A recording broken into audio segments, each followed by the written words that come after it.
Hello, everyone. This is Xander Broffel with the Forward Thinking Podcast. I am joined today by Colton Slauson, Senior Manager of Marketing Operations. Colton, how are you doing? I'm doing today? awesome. Living the dream. Living the dream. We struggled with the intro. This is like take 4. We keep on making each other laugh.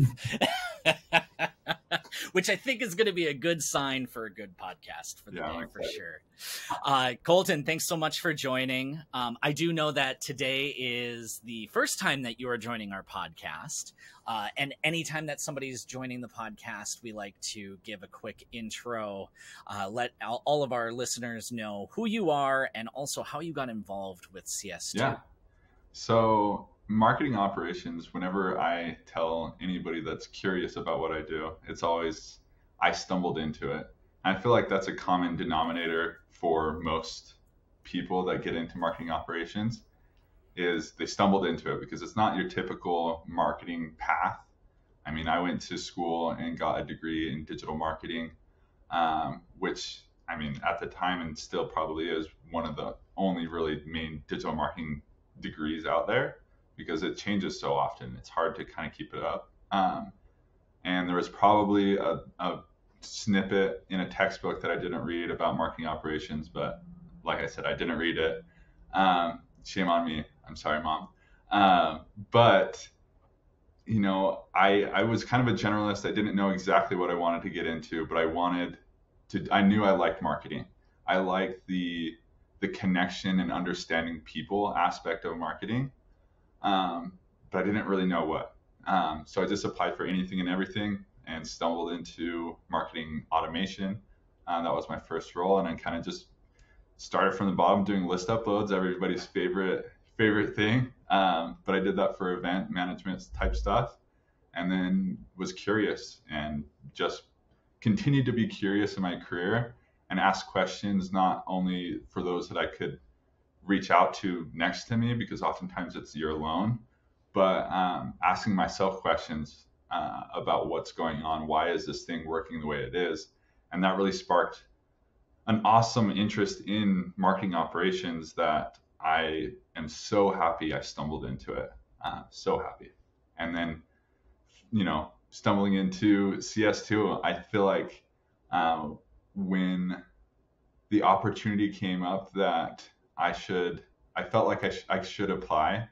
I'm an ambassador for the MoPros, and somebody there was also working here as well. And just through that connection, I respected this person a lot and wanted to learn more about him and decided, all right, I'm going to kind of look into see what his career path was. And turns out he worked at CS2. I also was already following Chrissy and Charlie on LinkedIn, and they're amazing to follow. They have a lot of great content out there that they offer out freely, which is amazing. So when I got the opportunity to apply, I was like, oh, this is a long shot. These guys are, you know, the superstars of marketing operations. There's no way that they're going to look at me and take me seriously. But, you know, here I am, and thankfully they have. And I've learned a ton in the past almost year that I've been here, which is crazy to me that I've almost been here a year. But the amount of learning that I've had in this past year has been amazing.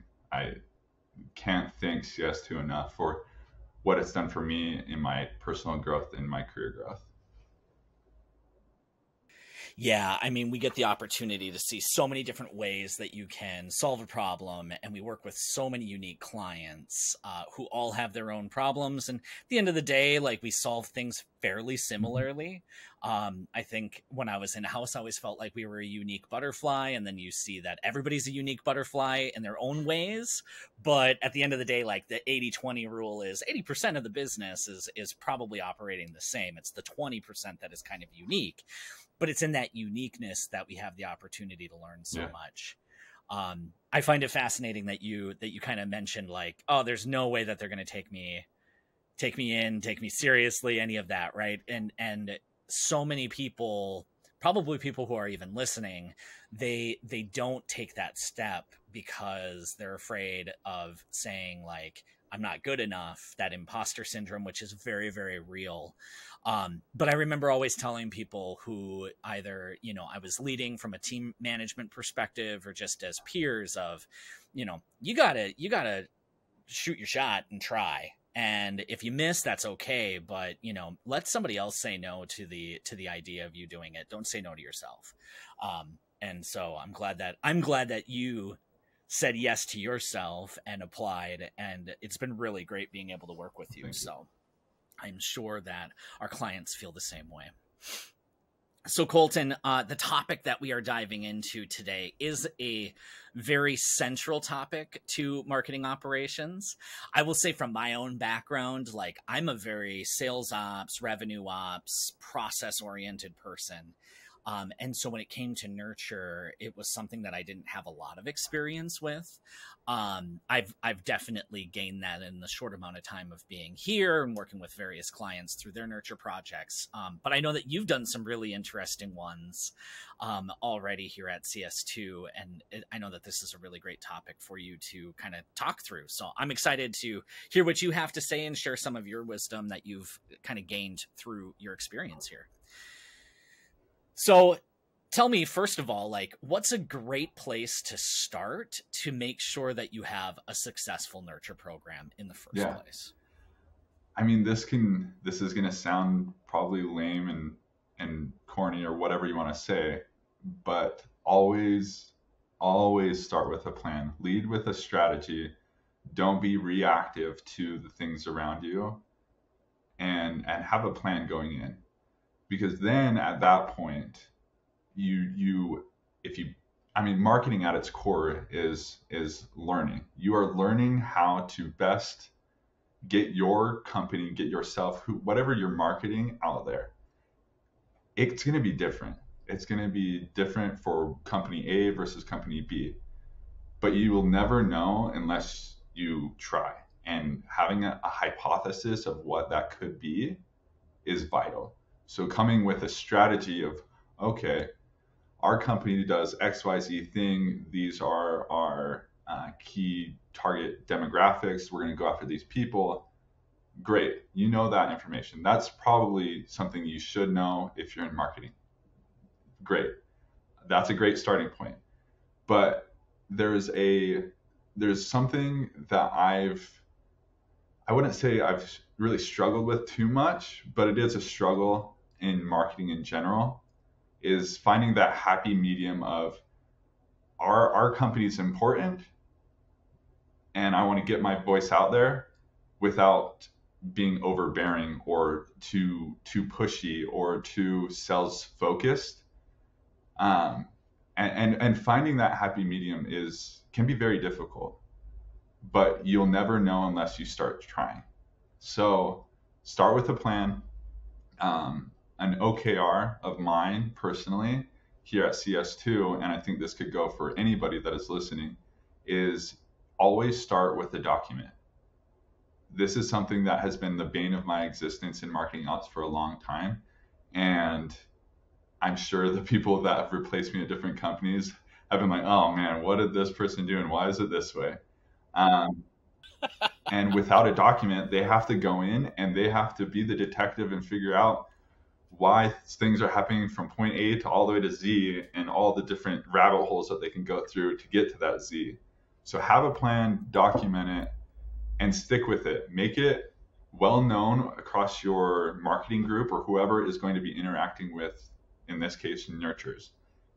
Make sure this is publicized, that people know that there is a strategy, there is an order to the madness of nurtures, because it a lot of times is wild west and can be a little bit crazy. Just to be frank, it's yeah. So where do you think the craziness comes? Because I feel the same way. Like nurture can get to be very unruly. Where do you think that kind of stems from? I feel like it's a couple parts. It's one, it's typically sent to a lot of people. Nurtures are large portions of your database. So there's a fear-based aspect to this that you're like, I don't want to even worry about nurture too much because I don't want to mess things up. And if you're, I mean, this is something I still struggle with, and I feel like most marketing people do as well, is the fear of, or just people in any career, is messing up. But people mess up. People are human. It's okay. I mean, I've messed up so many times in my career, but it's what you do from that mistake that really defines how your outcome will be in the future.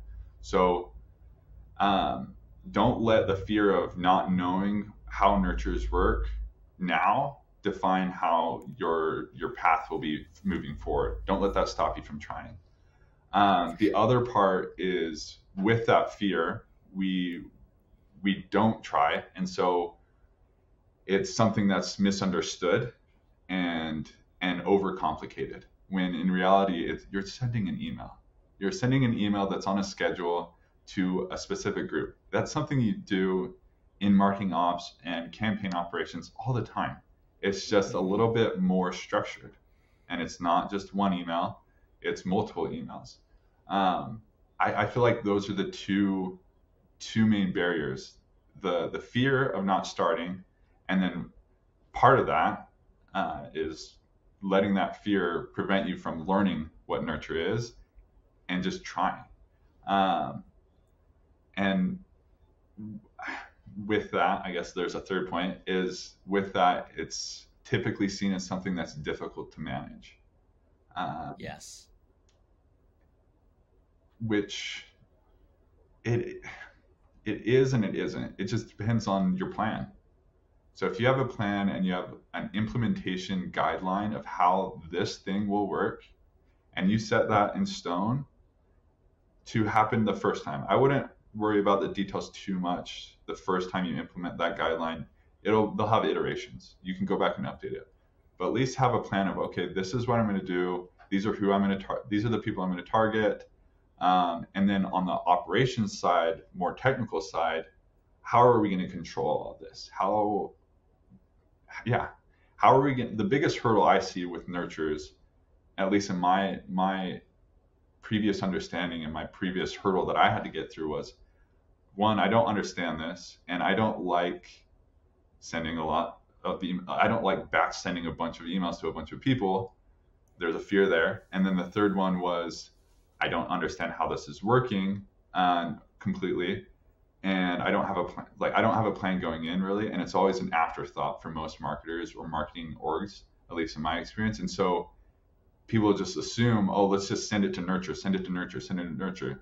Everybody in the database should be in nurture, which I disagree with a little bit. Not everybody should be in nurture,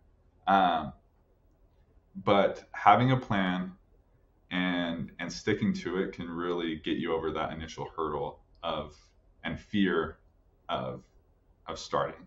What will happen after, you can debate for years if you wanted to, but being decisive and being okay with failure, because not all nurtures, not all marketing campaigns are going to work, and that's okay.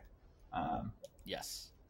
Yeah, I think one area that I also find, best intentions is, I don't have any nurture in place. So what I'm going to do is I'm going to build a 19 stream with 5 different audiences, 3 different industries, and you go so complex to start with, when in reality, like, you don't have a typical evergreen nurture in the first place. Mm-hmm. So that's where it can become very unruly, is that you have all of these different categories that you have to, bucket people into. And typically what I would recommend is, when you're starting, like, start simple, start broad. You can continue to refine that nurture over time. And if you have different audiences that you want a different message to go to, you can iterate on that. But, like, start simple, keep that plan as straightforward as possible, and then improve it over time, which I think that you'll have a lot more success than just trying to bite the entire apple and get overwhelmed and have issues with traffic and such. Yeah. And I know that we're going to go into the details of, like, how to go about setting things up, which I think will be helpful. Yeah. So before we move on to that, kind of the more technical aspect of controlling your nurtures and ensuring that people are only in one nurture at a time, which I think is a big struggle that we'll get into. I think you made an awesome point of starting simple. Just start simple. Start with one nurture, a very general, this is who we are type nurture, bottom of the funnel, like just introducing who you are to the people that are barely know who you are in your database, right? To put this into perspective on current clients that I've worked with here at CS2 is, like you had mentioned earlier too, we have different clients at different points in their marketing operations journey themselves. So, one of our clients that I did this strategy with, they only have like 3 or 4 nurtures, which is fine. That's what they need, and that's what they asked me to help out with. But through this process, we're able to spin up a new nurture, at least if we set aside the actual email creation process aside as 2 separate things, email creation versus the technical operations.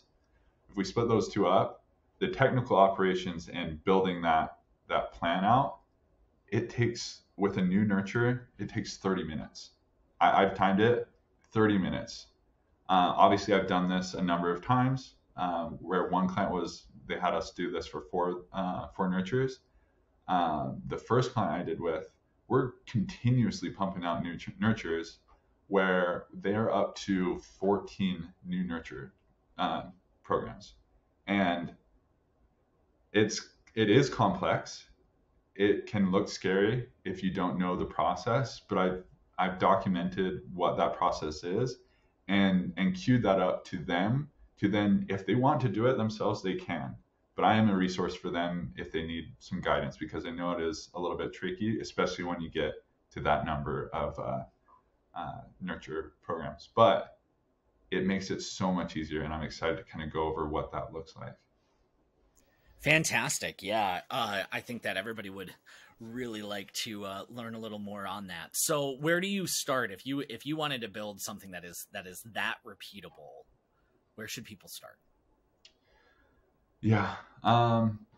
So start simple, start with 1, or honestly 1. It doesn't really matter with this process. It is so easily repeatable that you could start with multiple. But if you really have apprehension when it comes to nurtures, just start with 1. This process will work with 1 nurture or 10.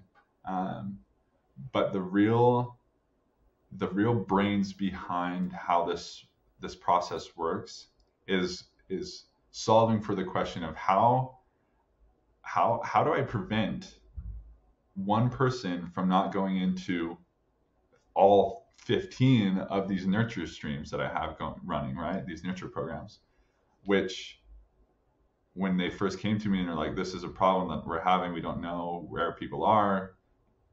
It was like, oh gosh, okay.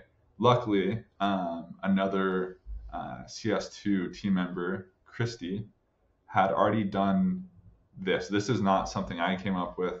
I've iterated on it, but that's what's amazing about CS2 and the ability to be curious and step back and think, how can I make this a little bit better? And even after doing this with now 2 clients, I see things that I could do better on the next one, which is exciting.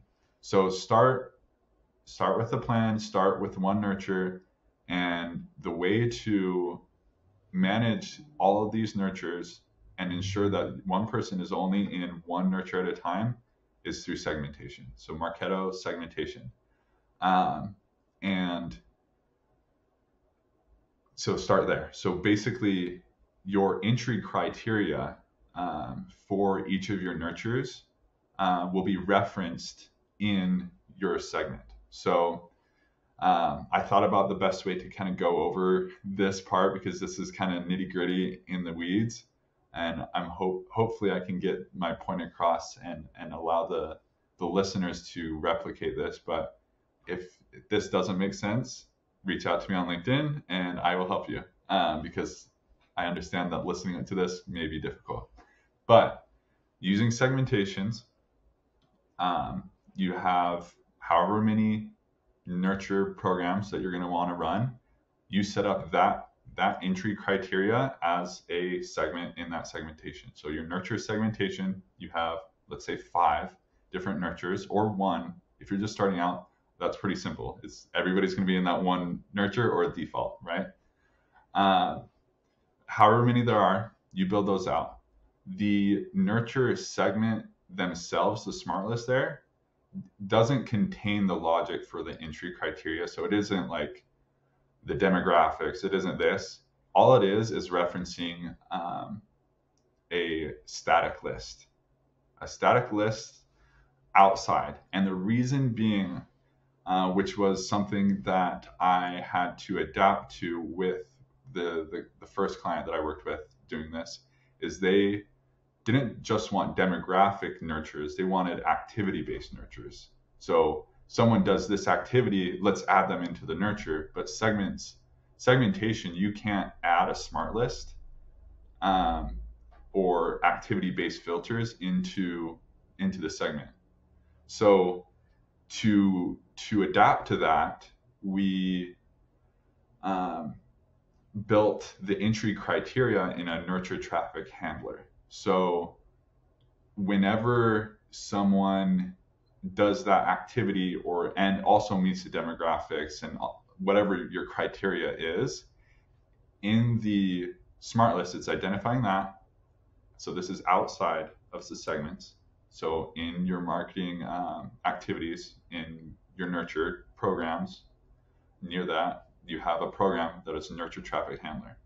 And you're going to have an entry campaign for every single one of your nurtures.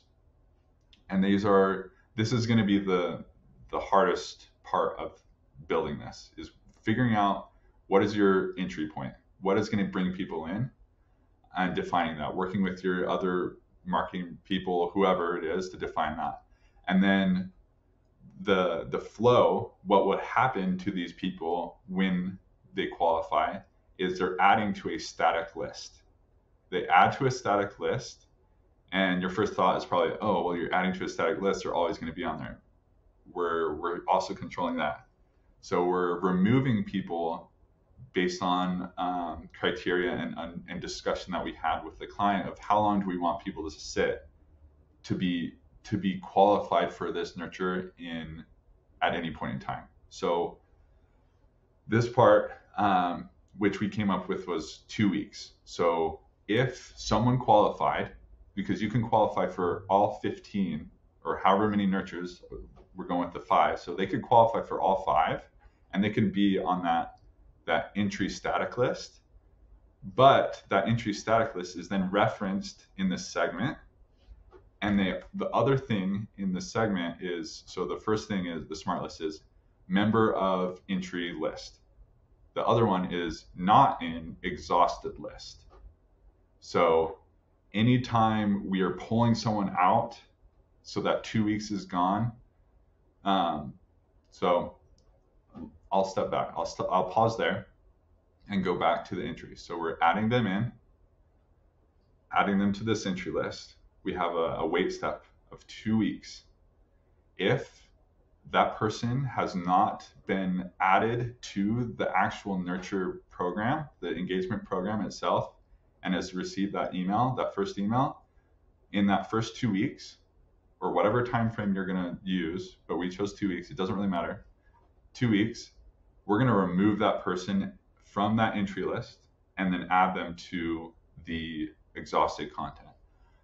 Because in this particular client's case, they didn't want people being added back into that nurture at a later point. So we're stopping them completely, and they're basically not able to come back, and that's how they wanted it. So someone can be on multiple entry lists, but they're only going to be on one segment list, because segments, you can only be part of one in that segmentation, and it's hierarchy based. So there is whatever nurture you want as the priority will be number one, and so forth. So as you're building these nurtures out, you have to think, okay, these are the ones I currently have. Where does this new one that I have fit in list of priority? If I have someone in, let's just say, like a general welcome one, that's probably going to be lower priority versus someone that, this client's case, they use like user gems. They have a user gems nurture that identifies people that were at a company using their product, their platform, and is now at a new company. They have one to identify that, and that's more of like that's more high value. That's someone that is more familiar, so that's going to be higher priority than someone that maybe just interacted with an event or a piece of content or something that just is in your database, basically, right? And so the entry criteria, they're on both entry lists, but since in the segment we're referencing both those lists and they're on both of them, it can only be on the highest priority one. So it's going to take that and it's going to add that to that engagement program. So that's kind of the entry point. And then the rest is your typical stop, pause, exhausted content, typical setup for most nurtures that you're controlling. You're just now doing this in a traffic handler, but all those same steps, those stop, pause, exhausted content, those are all exactly the same. The only thing you're doing is changing the name of the program that you're referencing. And then at that point, I mean, once you have that down and fully understand what this thing is doing, you could clone and repeat this in 30 minutes. Like, I'm aware that this is taking me 30 minutes because I've done this a number of times. But it can be that easy. Obviously, that's just the building aspect. The key point is identifying the entry criteria with the broader marketing group, the sales group, whoever's in your team that you want buy-in on what that nurture is. Because marketing operations is not a solo thing. It is not, you're not Batman out there, doing everything on your own. You have to rely on others, especially for certain data points that you're wanting to use in your nurtures for that entry criteria. I mean, sales ops, your Salesforce admin, if you use Salesforce, whoever it is, reach out to them and say, hey, if you're confused about a field, don't scour the whole database trying to figure out if it's used or not. Ask someone first, and if they don't know, then you figure it out. But odds are someone knows if that field is or isn't reliable, used, whatever.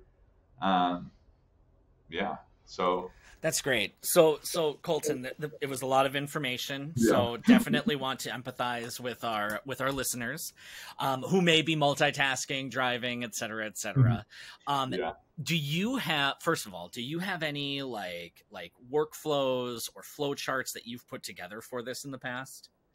Yes. So Yep. maybe what we could do is link out to that in the show description notes, which might be helpful. And maybe we can get something, I'm sure that you're going to be posting something about this on LinkedIn kind of around the time. So maybe multiple ways to be able to visualize this for sure. Yeah. Yeah. I was excited to go into this, but I knew that this is going to, something that you have to kind of visualize to really fully grasp. And so before this, I did, build out a documentation for our client. So they have a step-by-step of how this is done with recordings of me, one going through it in Marketo as just like an overview, and then another one going through a whimsical document wireframe of this is the process. This is how it's running. And, something that we can do as part of this, depending on the time frame and how much time I have to do it and whatnot, is I could honestly probably spin up a template for this. I mean, I already have the step-by-step docs. I just need to edit a little bit so it's not so specific to that client. And that's something I feel like anybody could just read, and with a quick video or whatever, could understand it fairly easily. Yeah, I think that would be pretty fantastic.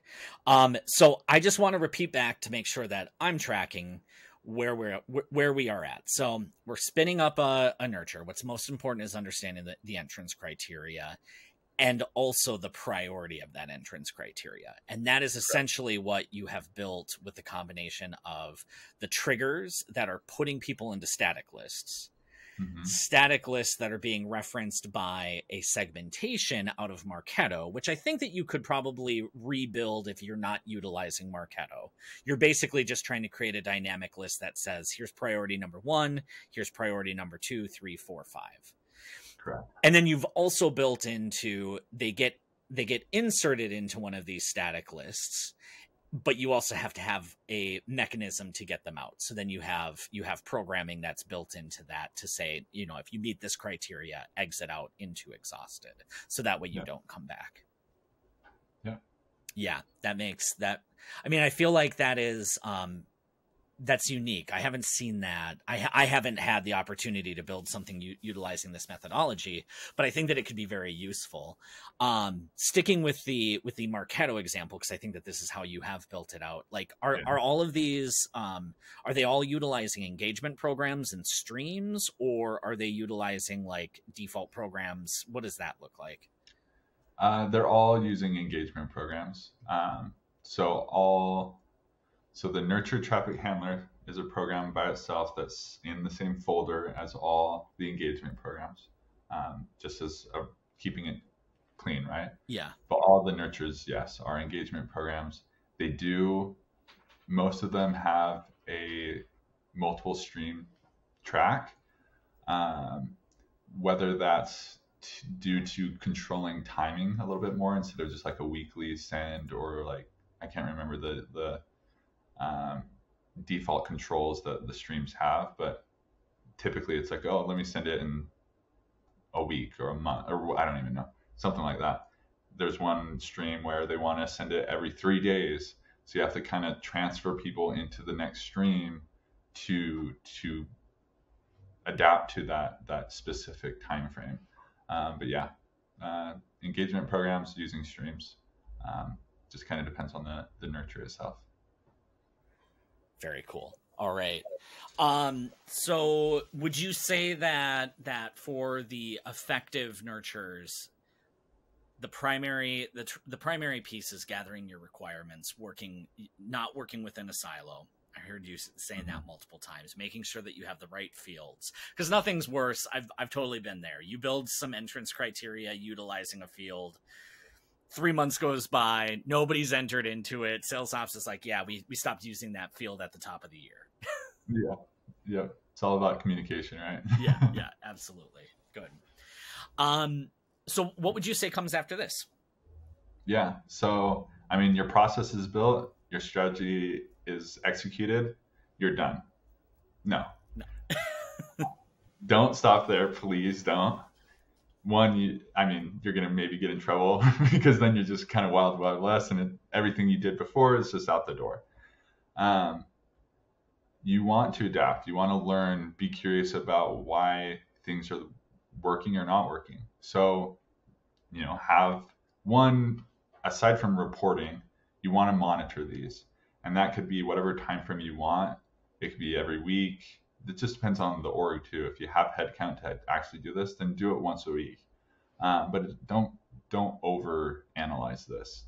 It's a nurture. It takes time, and it's email too. And email, it's great to introduce, it's great to influence, but it's not the end all be all, So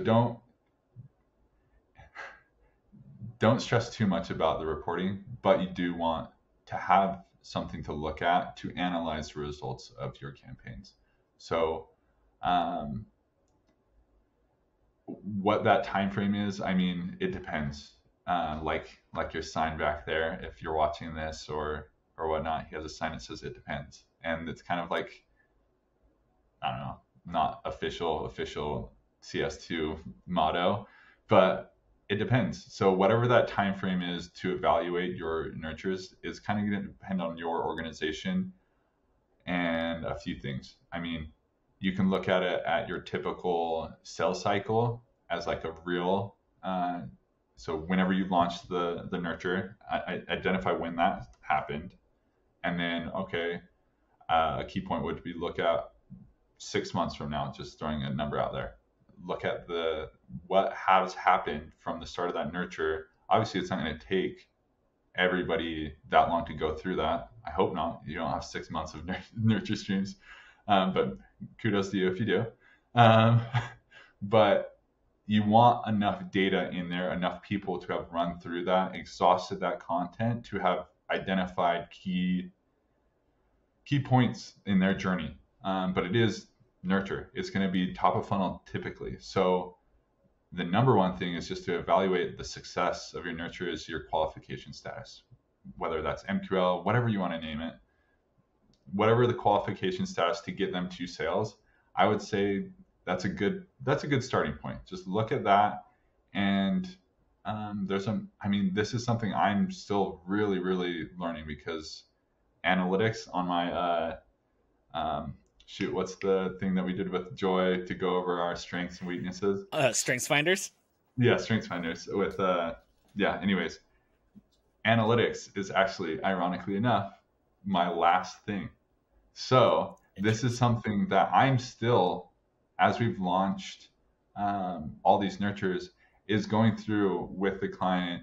Okay, let's identify what is happening, what is working, so that we can then go back and adapt and change the current email process. Like, there's so many different aspects to nurture in the email that you can really get nitty gritty into. Don't overthink it.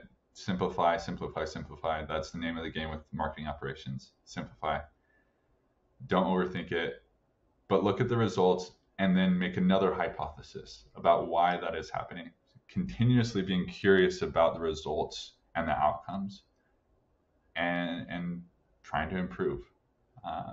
There's bound to be a nurture that you have that just sucked. That, it's gonna happen. Don't worry about it. Like, nobody in your org is just waiting at night thinking, oh man, so and so's nurture really is throwing off our whole sales cycle right now. Please, nobody. I mean, I hope not. If you do, please get out of that place. But this is your domain. This is your area. Nobody's gonna own it like you do. So own it. Be upfront with the information that you have at hand. That's something that I'm really working on, understanding that analytics is a weakness of mine, and learning and looking out for people around me. CS2, I'm very fortunate to have a lot of amazing people that maybe analytics is not their weakness, that I can rely on and kind of get their opinions on how to best track this sort of thing. So this is right now a work in progress for me, but it is something that is vital to the success of your nurtures and ensuring that you adapt and learn and make it better. So yeah. Absolutely. And going back to, whatever it was that you were hypothesizing, that hypothesis should have some metrics that you are measuring against to know. Yeah. Right? We can't necessarily default to, is nurture delivering more opportunities? Because that might not be the intention of your nurture. Exactly. And it usually isn't. Like, nurture is usually being used very top of the funnel, especially for a first-time nurture, to get people in front of sales, to engage them, to teach them. Those sorts of things don't necessarily immediately include pipeline opportunity. But that influence at the top of the funnel is super critical when you go further down the funnel. And guess what? You're going to have new nurtures at that point that you're inserting into this process to keep moving them towards. So top of funnel might have different metrics than your bottom of funnel, middle of funnel nurtures, for sure. Exactly. Yep. And something that you said kind of reminded me of this, because I didn't really get into like the email specifics, and I mean, you have somebody in email marketing probably that's building emails, but don't assume your product is amazing, yes, but nobody's sitting at their computer at home waiting for your next email day in and day out. But there are people that like to get your emails here and there, but people are busy, things happen, you're not the most important thing. I understand, that is hard for me in my life because I'm me and I want me as a priority, right?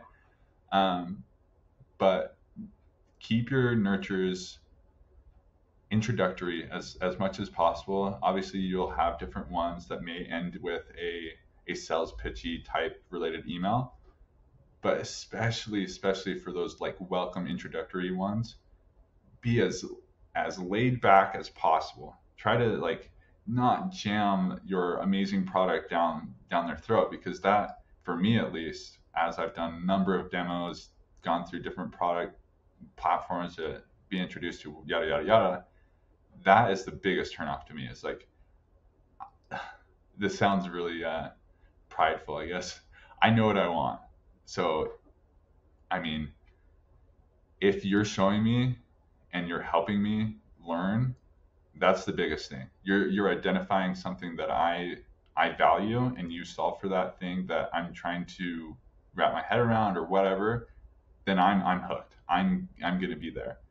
But if I'm, the first thing I get is in a welcome nurture is like, oh, you're learning about us, and here's a link to a book a demo. It's like, let me learn a little bit more about who you are first.